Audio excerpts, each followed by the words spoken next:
What is going on YouTube? This is Acid Root. So I'm going to review the motion picture soundtrack to the movie Bones. Basically, this project is called Bones Original Motion Picture Soundtrack with an H, and this project came out in the fall of 2001.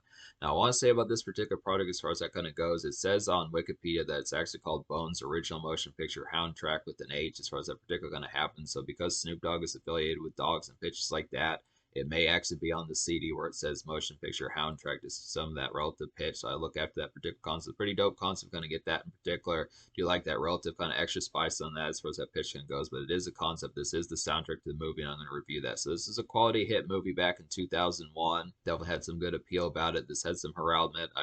From what I've seen, the reception of the Bones movie with Snoop Dogg in it was pretty well received. So I like the concept of it. It definitely has some slick aesthetic, I'd have to suppose, in particular from the pictures I've seen on like Google and pictures like that. It really had some like ghastly typeness, and it's just an overall better movie. Snoop Dogg was kind of into acting for a little bit as far as that particular kind of went. This is definitely a pretty crisp type movie, and it's like a very West Coast star-studded type appeal. And I would actually say that this particular movie soundtrack to me is probably better in its overall appeal than the Murder Was the Case. Probably better in its appeal than the Murder Was the Case soundtrack from the Death Row days in '94 and '93 and some of those type pitches. Now Snoop Dogg definitely knocked the Murder Was the Case soundtrack out of the park, so that should definitely tell you that this is going to get a pretty rave score, I'd have to say in particular. It's definitely a well above average type soundtrack here.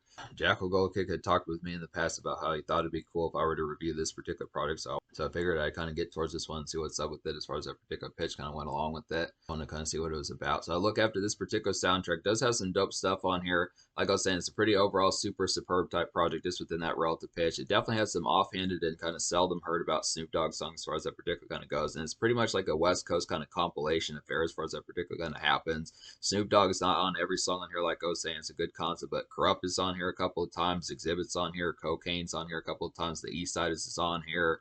Latoya Williams, CPO, some of those type folks, MC Ren, RBX. This is a real heavy star-studded West Coast type affair. So I really like the affiliation with some of this. Basically, it just feels like if Death Row would have made an album if Death Row Records would have made an album in 2001, something like that, if Snoop Dogg has still been a part of Death Row. So basically, all those big name West Coast cats that were on Death Row between 92 and 96 are basically on here. I'd have to say just that whole affiliation type of folks. Even Badass is on this particular album, which was a pretty good pitch. So some of those type of folks, just pretty much every West Coast big name apart from Dr. Dre and Tupac were on here, but Tupac wasn't alive in 2001. So this is a pretty good pitch. I guess Daz isn't on here either, but 90%, 85, 80% of like big name West Coast cats are on here. It's really too bad there's not an exclusive Eminem song on this particular project. At the time, it was relatively exclusive. The song These Drugs was on like the super deluxe edition of like Devil's Night from 2001, but this is pretty much the only real place that you could find that particular song, These Drugs, apart from that. So it is on here, but nowadays, 20 years later, you can, on the 20th anniversary of Devil's Night, you can find that song, but still, it's a relatively good song just to be able to get. It's really too bad that Eminem didn't give Snoop Dogg kind of a song. I realized that they kind of had like a squabble around that particular time because Eminem didn't hop on Snoop Dogg's song from The Last Meal and pitches like that, but still a good concept to say that there was at least the context of attempting some of that. But it would have been neat if D12 had thrown a new song on here, just that would not have already been a re-record or something. And then Cypress Hill has a song that's on here that is from their Stone Raiders album from 2001. So I look after this. This is a good pitch. But yeah, this is a star-studded type album here out of 19 songs on this particular project. And I would have to say the Jimmy Bones song is not really a song as much as it is just kind of like an intro with this like some laid back kind of productions on there. I'd say basically out of 18 songs, that basically is about 14 that I recommend. So I look after it. I would say there's 14 songs out of 18 I recommend, but the actual truth about it is it's just the concept that looking upon it, two of the songs that I recommend are of course like the These Drugs songs by the These Drugs song by D12 and then the Memories song by Cypress Hill that's on their album. So because those songs are on other projects, I'm not gonna full blown as like tally up the score because basically a 14 out of 18 on this particular album, getting that many quality songs would be like a 9.25 out of 10. I'm going to go ahead and score this album. So I would have to say if you slash the two songs that were already on other projects from this album, that would be 16 songs on here. So 12 songs out of 16 off this particular album is a really rave and pretty blitzy type score. That would definitely be like a 9.25.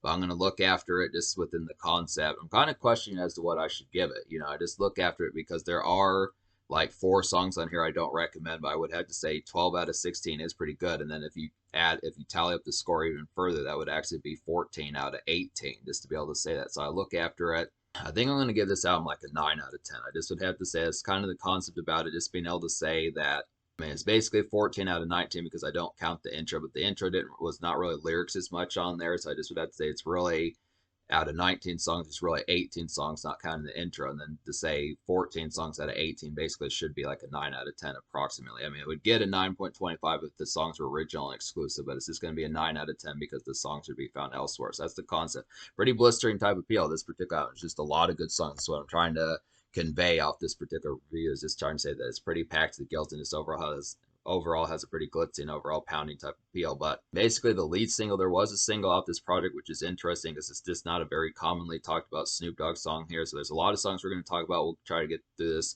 relatively quickly, but basically A Dog Named Snoop is a nice one here. It's like an offhanded kind of leery and spacey kind of cool breeze music of a song, I'd have to say. It's like definitely like an autumn hop and bop type tune, I would feel like, and it's like a good grim street single, I'd have to say. So this one just has particular, kind of has a similar feel like Gangsta Love by Snoop Dogg, I would have to say, in particular. Pretty good pitch to kind of get that. I like the overall glitz of that particular song, just not as ladies oriented, I'd have to say. It's just a good introductory type song like Snoop D-O double G off of like Rhythm and Gangsta from 2004 to some of that particular type concept, or Who Am I, just without the G-funk kind of pizzazz of Who Am I, I'd have to say. And then there's another one that's kind of like that, What's My Name Part 2 off The Last Meal. I like some of these intro type Snoop Dogg type songs on here, but this is just a nice, good appealing one to kind of get just with like a autumn brush of a feel type, just with like an autumn brush of an appeal towards it. And that's the thing about this particular album, is just the fact that a lot of this is pretty crisp and like the autumn. I just like the overall appeal, like the hauntiness, because this is like a mildly kind of horrorcore type project, not so much in like the lyrics as far as some of that like horrorcore, like Brother Lynch and Esham typeness, ICP, some of those type folks, but just the ghastliness of this particular project being a lot more of a spooky type Snoop Dogg project. It just is very ghostly. It's just kind of like when I recently reviewed the Kid See Ghost project by Kanye West and Kid Cudi. It has some of that kind of ethereal, kind of spacey, kind of ghoulishness, and it's outstanding for 2001. I would definitely have to say the concept of some of this, just the ghoulishness. There just weren't a ton of projects that had that relative kind of appeal that just pounded so heavily. I'd have to say it's just a good concept. This is a very, I mean, it's radio ready, I would say, for the most part, minus the fact that it says motherfucking dog named Snoop on the chorus. I don't know how the clean version of this particular song would turn out, but I look after it just being able to say that it does have some of that radio snap about it within a relative type appeal. Just a very grim street single, I'd have to say. So it just has some of that. Definitely a surprise hit Snoop Dogg song to play if most folks don't know too many songs by him apart from like, you know, like Sexual Eruption and like Gangsta Love and some of those type ones, and like Drop It Like It's Hot and Gin and Juice and some of those type ones. Some of his staple kind of hits, That's That Shit, some of those type ones. Let's Get Blown, some of those type ones, I'd have to say is just a good concept, kind of get some of that. So I look after that's a quality single. So yeah, there's plenty blitzing overall hits with this particular album. The thing I like about this particular album is it has like some ghostliness. There's actually some ghoulish kind of R&B on here, which is a pretty good pitch. I think the ballad of Jimmy Bones is a pretty nice one for that. Just to recommend that one. It's like a dissonant and kind of ghastly R&B melodies of a song I'd have to say on this particular one. It's by Latoya Williams, who she might have been in Destiny's Child. I want to say I've heard that name before. I don't really know his full blown, but she is a pretty quality chick on this particular song, and definitely in general, I'd have to say. But excellent concept here. It's like an interesting kind of haunting soul of the song, I'd have to say, just to get this one. It's like an overcast kind of fall gem, I would definitely feel like. So I do like the kind of, this portrays the concept, the character Jimmy Bones in that movie dies. It's the concept about just the concept of what happens there. It's very ghostly and kind of vengeful, very similar to like The Crow, I'm guessing, as far as that particular movie, The Crow with Brandon Lee. I'd suppose just the concept of coming back and getting revenge and pitches like that. But I look after it, I do like some of this ghastliness, just kind of concentrating on like an R&B touch song that just kind of has that ghostly kind of like altar, kind of a church altar kind of ghastliness that just has that relative appeal, just like some kind of ambient and kind of dissonant singing, which is pretty good pitch.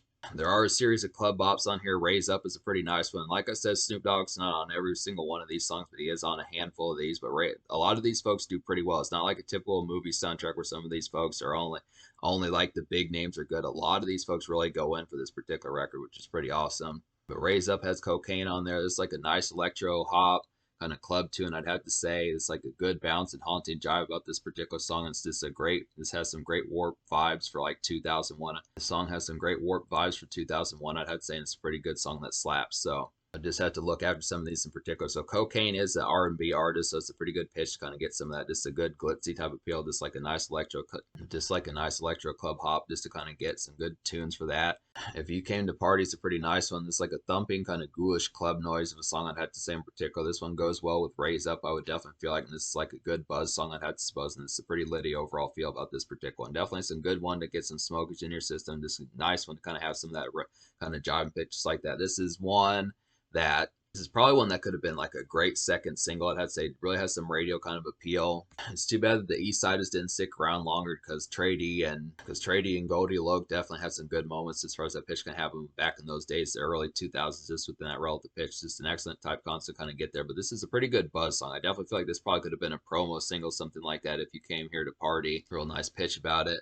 Gangsta With It's a pretty nice one. Like this one just because it has Nate Dogg on here, which is another uncommon concept just because Nate Dogg was kind of here and there in the 2000s. I mean, he was there more often like the early 2000s, but I'm definitely glad that he lended a verse to this particular one. Butch Cassidy's on here as well. This is like a dusky kind of after I was ruminating of a song I'd have to say in particular. It's like a crisp kind of autumn brush I would feel about this one. It's like a basic kind of work shift just ended type song to kind of get. This is a good one to situate. Good song to clear your head, smoke a little bit, just get some good vibes going as far as pitches like that kind of happen. Just the dredge of just the after work shift just kind of appeal. Just getting the slag done and the slog done as far as that particular kind of happens. Just some good concepts there.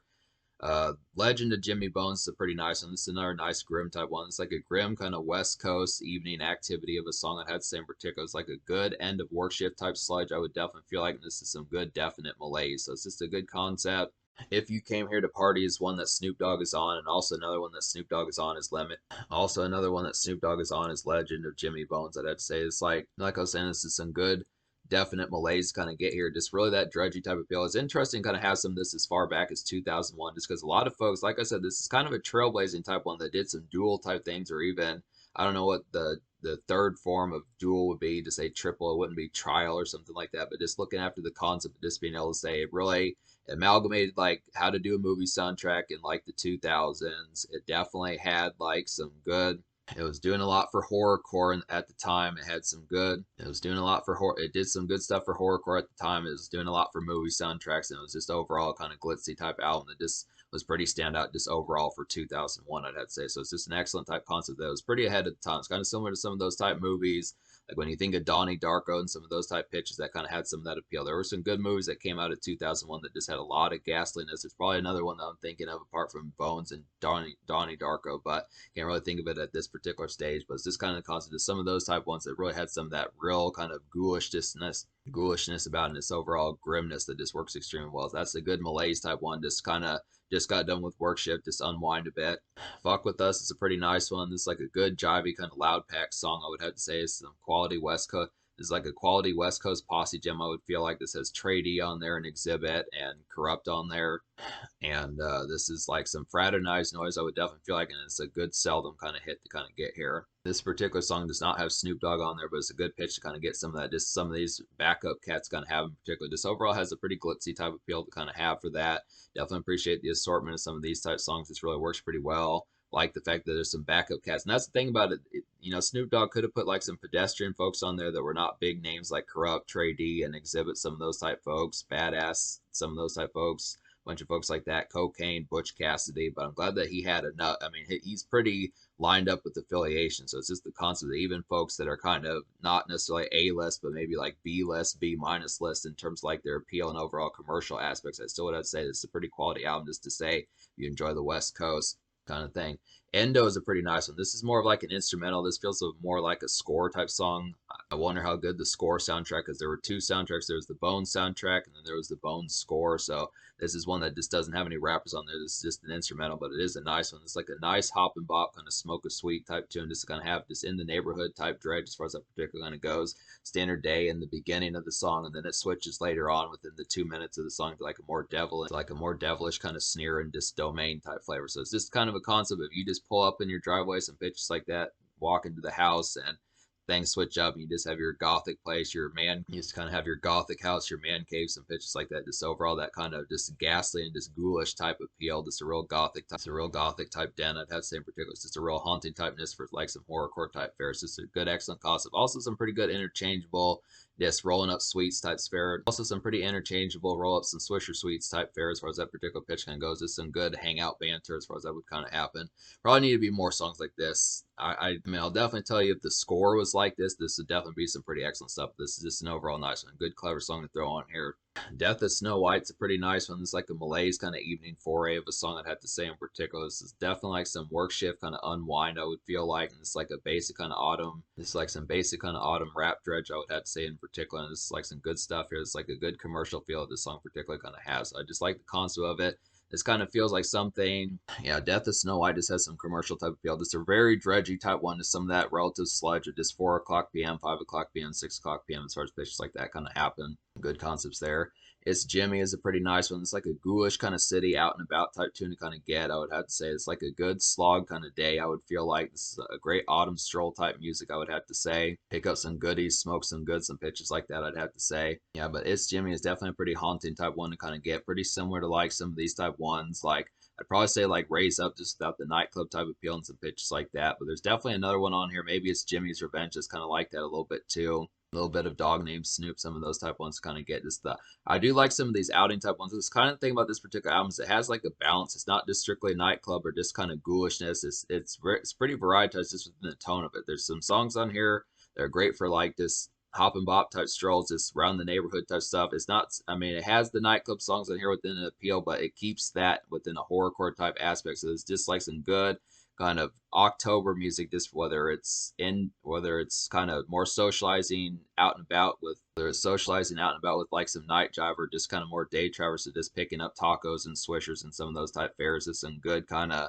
just like standard day commerce and just end of work shift type fares. A lot of good stuff for that. But Jimmy's Revenge. Jimmy's Revenge is another nice one. It's like a brushy kind of golden outside kind of autumn pep of a song I'd had to say in particular. This is an interesting type one to get because although I said it has some decent hauntiness about it, similar to It's Jimmy, I kind of feel like this one just has a relative pep. It's just in a more kind of more energized type mood and just a little bit more pep in your step compared to some of the rest of this album. I'd have to say apart from like Dog Named Snoop, I would have to suppose. It's like some good stroll music, I would feel like. Just appreciate the sights, get some tacos, smoke some pitches like that. Just some overall outing type fare, just gas station runs, getting some snackage and smoke. It's just dap from buddies, just pitches like that, just as far as that kind of goes. And just kind of look after it, just being able to say. But it's just the concept of the particular song, the lyrics in the song. The reason why I say it's ghostly is just because of the concept of what the movie's about as far as that particular gun goes. If you've seen the movie, it hits heavier to some of the song topics because I think it almost somewhat fits the theme. A lot of these songs do mention Jimmy Bones oftenly enough, so it is a good concept kind of see some of that within the movie format, but it works pretty well. This is kind of, it is like some good outing pep as far as that particular gun goes, but it keeps that ghostliness just within the factor of like the revenge factor and pitches like that. So it is some good stuff. And then This Is My Life is a nice one. This is like a basic kind of dreary day commerce of a song I'd have to say. It's like an out and about kind of ruminating. I would definitely feel like just kind of social in the car type ruminating more, get some errands done type tunes. Definitely some errands music, and I say it's like a nice R&B radio snap of a song I'd have to say. This is another one that probably could have had some appeal within that relative sense. It's too bad that CPO didn't have more relative radio type appeal. It's still a pretty good concept, kind of get that, but CPO's pretty good rapper. He's been on like Tupac songs, Snoop Dogg songs, folks like that, NWA songs, some of those type pitches. So RIP to him, pitches like that, I'd have to say. But I look after it, just being able to say it's some excellent type stuff to kind of get here. But it is definitely some good makeshift type pep and just overall appeal that has that relative type of fare as far as that blue collarness about it kind of happens just within a relative sense. This one's not terribly autumn oriented, but just within the relative pitch and just like some basic kind of day drear concept for that. So yeah, that's the product of this particular album. So me basically saying not out of 19 songs in this particular album, slashing the intro, that would narrow it down to 18, and then there being 14 songs in any fashion that I recommend out of 18, despite the fact that 2 of those 14 songs are to be found elsewhere. Despite the fact that 2 of those songs are to be found elsewhere, this album gets a 9 out of 10. Definite pretty good pitch for that. Just a solid 9. I think that's solid enough to be able to say that in particular. Definitely pretty thrilling and just overall ghastly type album that has a lot of good aspects and qualities about it that just make it pretty sheer tour de force as far as that particular one goes. Definitely a state of the art movie soundtrack. The movie seems pretty wicked as well as far as that pitch can have. So it definitely has that appeal, just having like a bombastic and overall just shredding type of appeal that has a lot of ghostliness. The makeshift on here is pretty good. Just overall, it tries some variety type things and it pulls it off. And this is a really inspired project, despite how offhanded and kind of seldom it is. This kind of a concept. This is just not one that's commonly talked about. The social score, I think I'm actually going to give the social score like a 10 out of 10, despite the fact that it only has one single. That's really not that big of a deal, just because it's a pretty good song. definite 12 songs out of 19 in terms of that many. For a movie soundtrack, just the budget behind this, the fact that all these rappers came through for Snoop Dogg pitches like that, just basically every rapper from the West Coast, damn near, except for Daz, Dr. Dre, and Tupac, I'd have to say this is an excellent type concept. DJ Quick was another one that wasn't on there. But I look after just being able to say, I would definitely have to suppose about some of this. This really has the excellent type of appeal. I really look after like the blitz factor and just the overall stuff that kind of goes along with it. There's just too many good songs out of for a movie soundtrack that's really just oriented towards that movie to not say that this doesn't have that blistering type of appeal. Some of these ones, definitely some good radio snap songs like Dog Named Snoop, If You Came Here to Party, This Is My Life, some of those type ones, some good dredge songs that like some good ghostly type songs like Ballad of Jimmy, some good ghostly type songs like Ballad of Jimmy Bones, some of those type ones, and Raise Up, some of those type pitches, some kind of haunting makeshift drear like Death of Snow White, some of those type ones, a good real nice instrumental and just kind of backdrop veneer of like a song like Endo, some of those type ones. So kind of some excellent type stuff to kind of get here. Some just overall good cameos. Corrupt comes through, Trade E comes through. Some of these type folks come through in particular. Cocaine comes through. A bunch of these folks really come through. So it's just a very overall execution. The execution of this project is really high. It's lots of social snap, the day stuff, the night stuff, the pitches like that, the work shift, the traverse, just overall things like that. Just some good snackage and smokage type music to overall get. It really has that glitz and appeal, I'd have to say. So that's a concept of 10 out of 10 social. In terms of the future, because this is like a movie soundtrack, it doesn't overall have like the concept of there really being a sequel. It's not like it needs a sequel as far as that particular pitch kind of goes along with it. So this is just one of one. I'd have to say it's an excellent type concept to get here. 9 out of 10 score, 10 out of 10 social. I'd have to say just an excellent type concept. Would recommend to fuck with the movie, some of that type of stuff. I would definitely fuck with the soundtrack as well, just to be able to say finding this, paying like the 16 some odd dollars for this particular soundtrack is not too bad of a move, just because it actually has the hits. This is pretty much like one of the more inspired movie soundtracks I've seen in a while, and I would say it's probably in a lot of ways better than like I would say it's probably in a number of ways better than the Murder Was the Case soundtrack, which is pretty damn solid product, I'd say. So I do recommend this, and it's just overall some great haunting type makeshift and overall dredge you kind of get great for just autumn brush.